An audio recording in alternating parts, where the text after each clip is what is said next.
Good morning guys. So meron lang akong i-share sa inyo sa mga mahilig bumibili sa online, no. Yung mga power bank, mga ganun.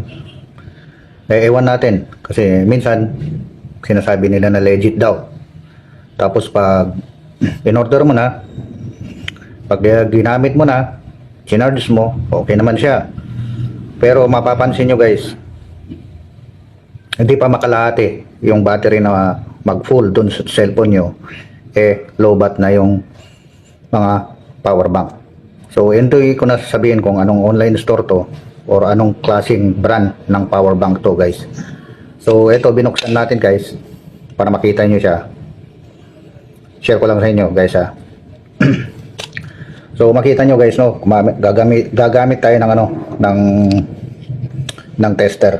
So isi-set muna natin siya sa DC kasi mga batteries lang yung natin, ang chine-check natin yung voltahe. So ayan, naka-auto DC na siya. So guys, mapapansin nyo dito, syempre hindi kayo makarelate dito, pero yung mga yung mga electronics dyan or mga nagre-repair, I'm sure alam nila yung sinasabi ko. So guys, mapansin nyo dito yung series na sinasabi nila, nakakonect lang siya sa dalawa. Supposed to be 1, 2, 3, 4, 5. 5 yung battery niyan. Dapat nakakonect yung positive dun sa unahan hanggang sa dulo. So mapapansin nyo guys, wala sa linya or wala sa sa diagram ng power bank. So makita nyo nakakonect lang siya sa isang baterya. Yan.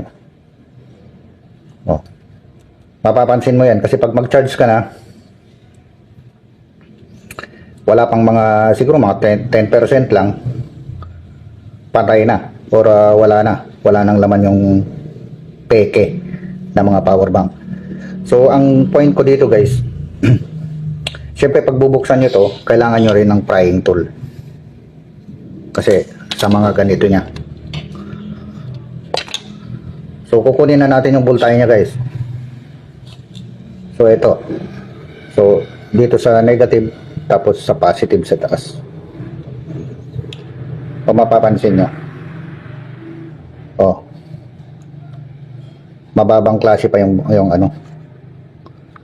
yung binigay nila na yun, 2.67. Supposed to be yan guys, 3 volts yan pataas. Alam ng mga na yan, yung mga electronics, 2.6, supposed to be 3 volts pataas para masabi mo na good yung isang battery.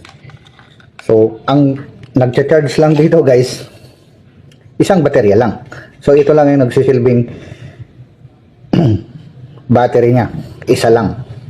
So mahirap bumili sa online talaga guys pag hindi ka sigurado. Mas maganda sa physical store ka talaga bumili guys. Kita nyo, isa lang siya nakakonect. So nakakonect lang siya sa isang baterya, positive tsaka negative nandun. Kasi chinek ko, hindi siya hindi siya connected tong apat na to. Makita mo na lang kasi positive lahat yung nasa taas. So positive, itong negative. Supposed to be positive, negative, positive, negative, positive, negative. Ganun yung series mga kaibigan. Ganun yung series na connection. So yun lang, share ko lang sa inyo guys. Sana tawag dito, magkaroon kayo ng idea. Yun. Papakita ko sa inyo guys yung goods na battery. Dali.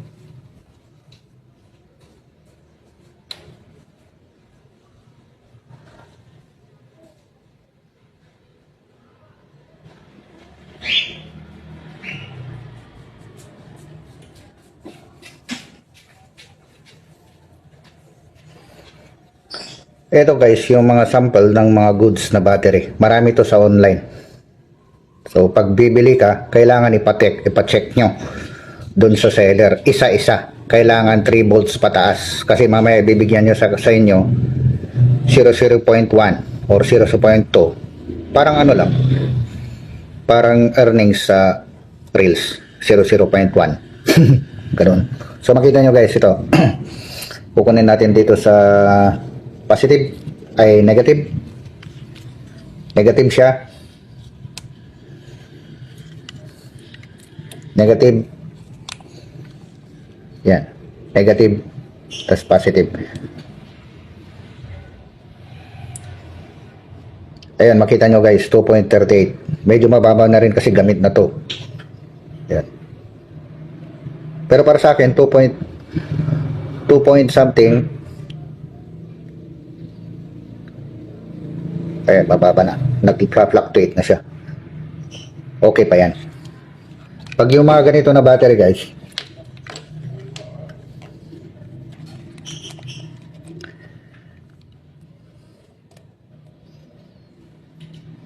ganyan, 0.5, 0.7, wala na mga ganyan. Wala na mga ganyang klaseng battery. Disposable na to. So, yun lang guys. Sana nakatulong sa inyo, no? Sa pagbili ng mga power bank. Hindi ko na sabihin kung anong brand kasi baka padalan ko ng maraming power bank para i-flex ko. Bakit ka na mag-flex ng peke, di ba? Bili kayo sa legit talaga ng mga ano, sa mga sa mga nagbebenta ng mga cellphone. Marami doon, mga legit. Medyo mahal pag legit na mga power bank. Pero goods yun. Pag mahal, syempre, mas matagal yung ano niya, yung buhay niya. Pag mura, mura lang din. Madaling masira. So, yun lang guys.